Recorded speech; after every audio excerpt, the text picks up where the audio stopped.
Hey guys, this is Lauren Productions, aka Nana4673, and I am back in April Was a Fool.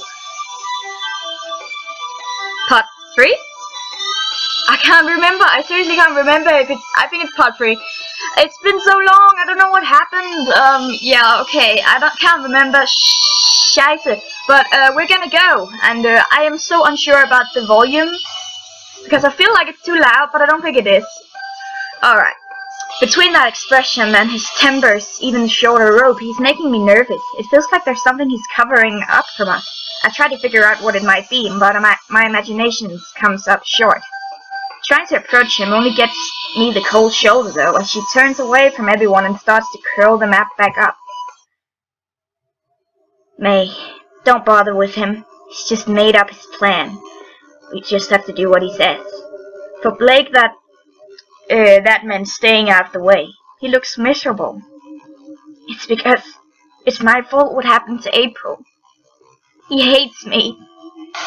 Blake had been the only one who were with April to fight the dragon.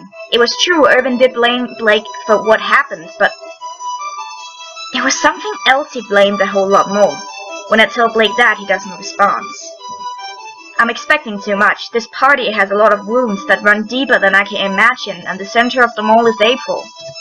It crosses my mind, but only for a moment, that if I really could become April, I could help them all so much. But I can't. I'm May. Once Irwin has worked out the details with everyone as much as he wants, the party sets off.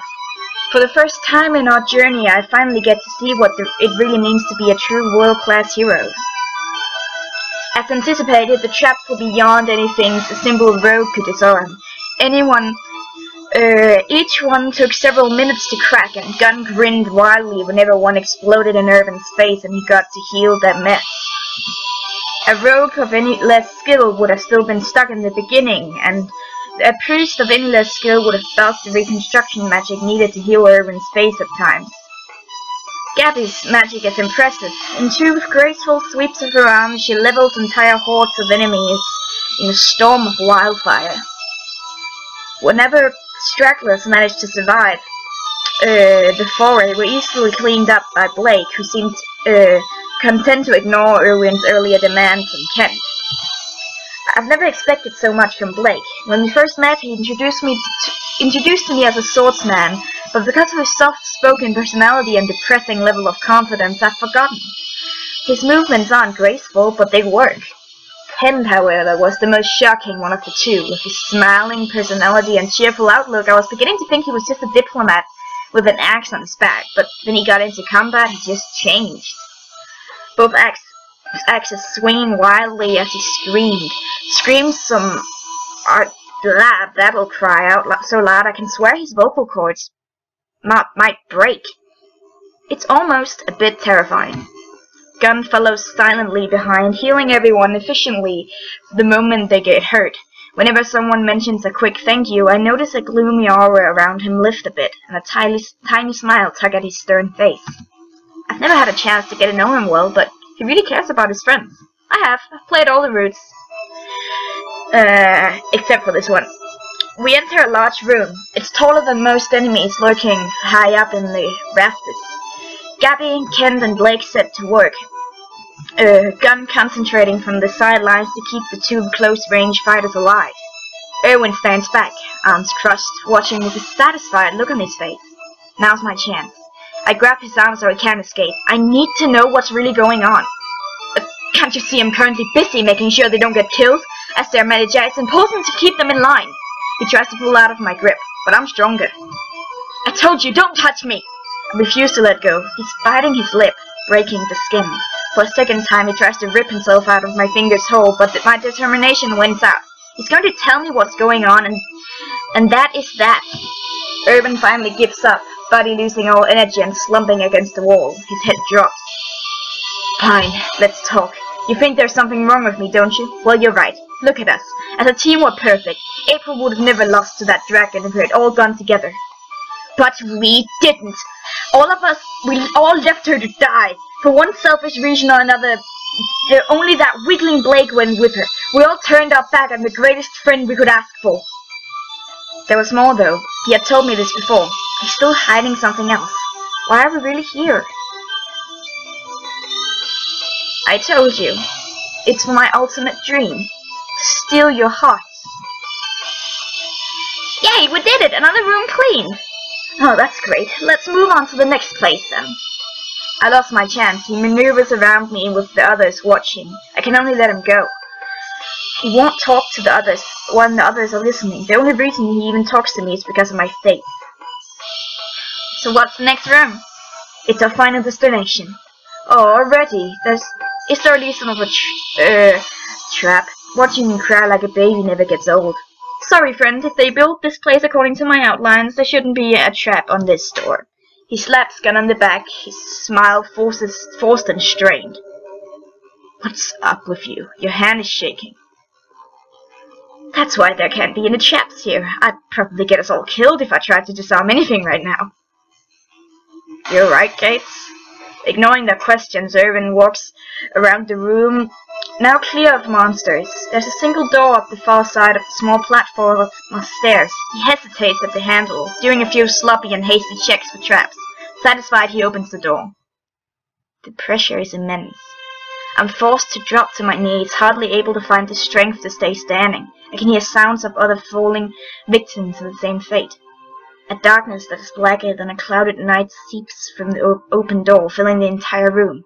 It's sticky and heavy, and every hair on my body stands on edge where it touches. There we go.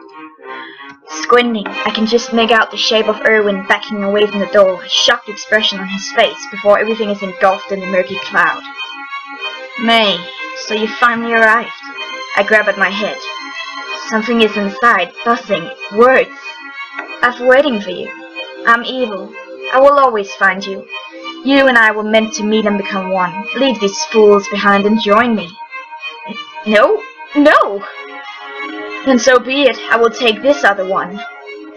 My vision returns. I look around frantically for the others. Blake, Ken, and Gabby seems to be recovering the same as I. They all seem shaking, horrified look on their faces. What did the darkness say to them? Gunn is still standing, watching everyone. His fingers on his wands are twitching. It appears the pressure wasn't enough to drop him to his knees. His expression is impassive. Was he even affected? Irwin. I look towards the door where I'd seen him last. The darkness is thicker, but I can make out the shape of his form inside. He's on the ground, elbows and knees scraping against the metallic floor. His fingers are tearing at his head and his mouth is moving, but I can't hear a thing. Somebody needs to save him! Nah, this is what he wanted anyway. That doesn't make sense. I glare at her, tears stinging in my eyes. Think about it. He knew everything about this place. He must have known evil was waiting for us this whole time. I step away from her.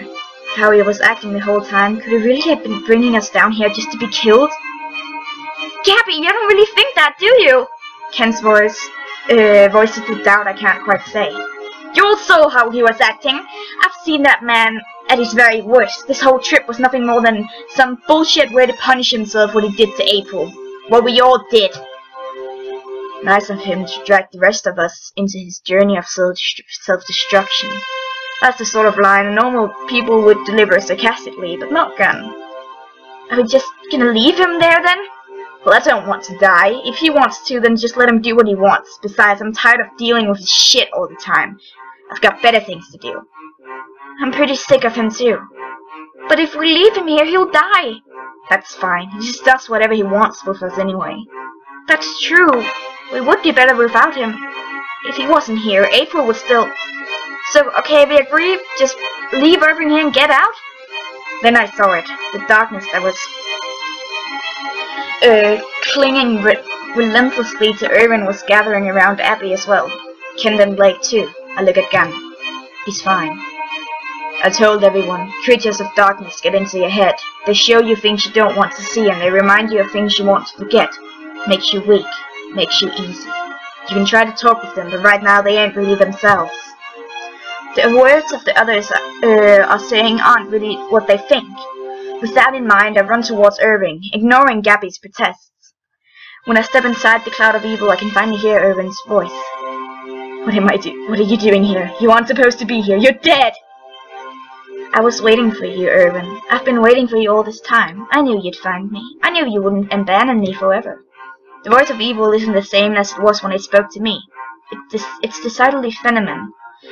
Feminine. I can only guess who it's imitating. April, I'm so sorry. I won't leave you again. I won't break my promise again. I know you won't. I'll make sure you stay here with me. It's your fault we're apart, but I'll forgive you if you stay here.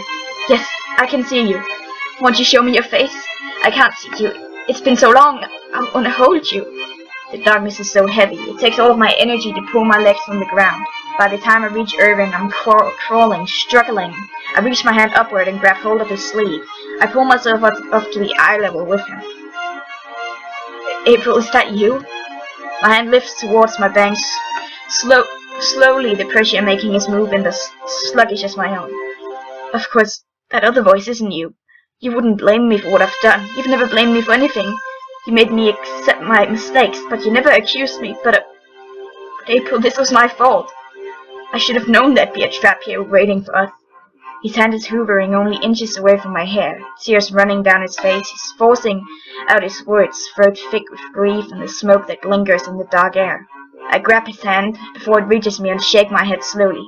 He's wrong. I'm not April. It's you, my lady. The strength he had been using to keep his arm raised is gone, but as it drops, I twist my fingers between his and lift it back up. His head drops forward, hitting my chest as his body heaves with anguish. Go away! Why won't you leave me alone? He's not yelling at me, but at the voices that are whispering around us. Don't let that girl deceive you, Erwin. I'm right here. I'm right here. Stop fighting against it and join me.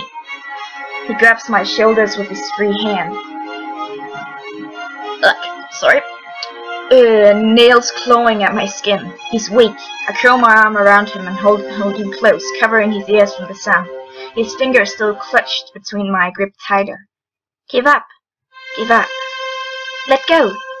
Join me. I'm here. I'm here, Erwin. Erwin. Erwin! I don't want to give up. Erwin. Erwin. You're not April. He screams the words into my shirt. He screams them again and again until the heavy darkness starts to lift. I can hear the others again now, scrambling back to their senses. I don't let go of Erwin. His weak hand on my shoulder and sobbing face on my chest are enough to tell me that the second I let go, he'll fall apart. She's dead. She's gone. She's not coming back. This isn't her. What am I doing? The battle rages on around us. Fire sparks through the air, hoping to tear the darkness apart. The puffs of smoke take the shapes of demons. Blake and Ken working side by side to cut them down. I know they'll be fine. They're strong. Erwin is not. I feel like an eternity passes. Gotta take the volume down. The two of us huddled together on the floor before the pressure leaves. Come on. Phew, that was quite the fight, but I think we got that thing. You were amazing, Ken. The way you did the pang and pow and the wallop. Ah, come on, I didn't really do anything, did I? Erwin doesn't move. Hey, Blake, you weren't too bad yourself. First time I've seen you swing your sword with that much confidence in a while. I thought I could hear April. She was cheering me on. Erwin pulls himself away from me and looks at the others. His glasses are off kilter and his hair is a mess. The rims of his eyes are red and sore from crying. Slowly he pulls his hands out of mine. I see. I heard her too. She was telling me it was gonna be okay. Me too. I think that's why I didn't. Erwin stamped. Well, maybe I heard her as well. What about you, Erwin? Come on. He doesn't answer and simply begins to make his way towards the open door. He's limping heavily on one leg. When he reaches the stairs, he doesn't bother to mask his whimpers when he's forced to put pressure on it. It's not until he makes it inside that we can hear the sound of him crashing back down on the floor. I wonder what that demon showed you. Is Erwin gonna be okay? I've never seen him like this. I'm sure he'll be fine. He always bounces back from things. At least he pretends to. Yeah. We follow Erwin's path up the stairs and into the room. The room is small, a shocking contrast to the previous monolith of space. There's nothing safe for a small pedestal in. Okay, I'm sorry, the recorder stopped. We fill him up, like that. Can't remember where it got to. That's it. That's your heart. The other ones are reluctant to move, so I stepped forward, lifting the locket. The chain is fine and delicate, the tiny clasp is bent and it looks hard to open and close. The charm is shaped like a heart and is made out of high-quality white gold. I popped the locket open and inside is a picture of Erwin. Opposite to that is a tiny folded piece of paper. I tried to take the paper out, but the frame of gold is melted too badly. It's stuck. The only way to get it out would be to rip the paper apart. It belonged to April. I bought it for her 2 years ago, and I actually bought it before any of you started making snide comments. It was the first gift I ever gave to her that wasn't something that mysteriously made it into my pocket. I'll never forget the look on her face when I showed her the bill. It was the symbol of a promise I made her. I knew well that the people I was dealing with to build this place were up to no good, but I saw a chance. If I could steal just one thing that was left in this world that signifies that promise, I could clear my conscience. I wanted more than anything to stop stealing. I was dragging that promise and made to her through the mud. But when she died, I couldn't stop. Every day my guilt grew bigger and bigger. He jabbed his fingers towards the locket. If I could defile its meaning, I could save myself. I sold the locket to a shady guy on the street who wanted to build this laboratory. Oh, I told him he could do it if he promised to seal it somewhere deep inside. I said I couldn't care less what he did down there. I was only thinking of myself. So he used everyone, the shady guy on the street and all of you, just to find some makeshift solution to your problem. Yes. He pulls himself to his feet and takes the locket from me. His fingers run over the letter inside and trace along the damaged outer rim. He forces back his tears, closing his eyes to holding them in. I'm sorry. He holds it out to the others. I'm so sorry. It's gonna take more than that to apologize for all this. I know. Using a coin, he pries the picture of himself out of the coin. He takes out his wallet and pulls out a photo. The girl in the picture looks just like me. April. He puts the photo in the locket instead and closes it before holding it out to me. I have one last selfish request to make of you. May he keep that until I actually deserve it. Whatever you do, don't let me steal your heart. I hold my palms out and he lowers the locket gently into them. This is the first time he's used my actual name. Finally, he's willing to accept me for who I am. I never could have imagined hearing my own name would feel so good. Well now, it seems everything here is done, and despite being nothing more than my own selfish temper tantrum, we still managed to defeat evil. How about that? We managed to defeat evil. You managed to kick and stream around the floor like a pathetic man-baby you are. I was keeping the enemy distracted for you. You should be thanking me. Everyone groaned. Ha! Thank you, everyone. Let's head back. After defeating evil, what a name it is. Almost as beautiful as Doomgazers. We returned to the castle city and reported to the king. I have to stand in for April again, lest the senile old fool finds out she's gone. The king is so excited that he gives each of us 2 kisses on the head. I think I'll take 2 showers to compensate. Once the formal meeting has ended, I exit the hallway alone, everyone's ales having gone their separate ways.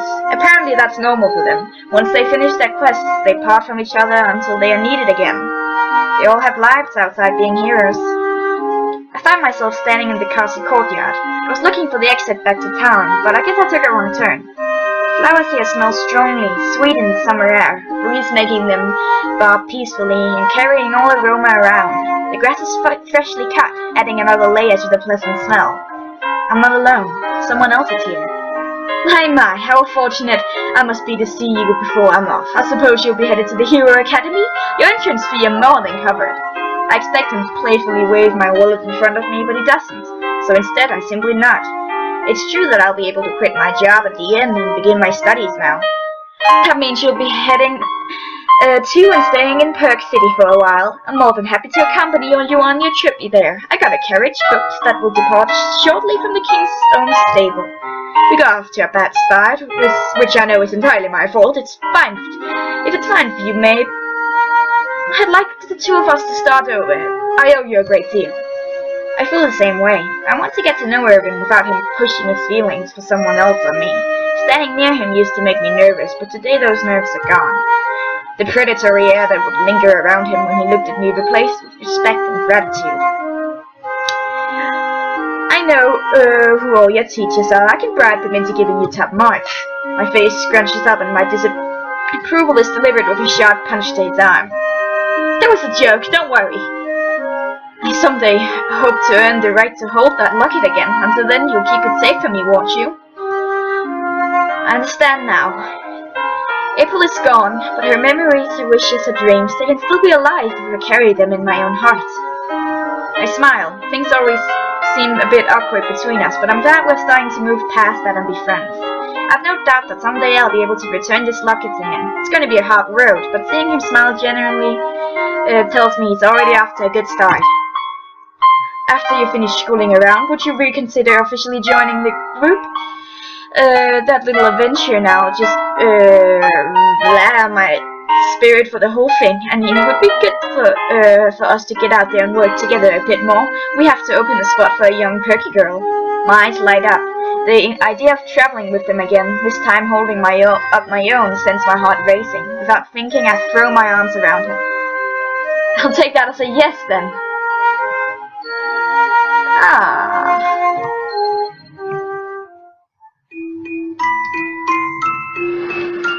Right. April was a fool. That was April was a fool. Interesting. Yeah. That's great. As always, please do suggest other things, and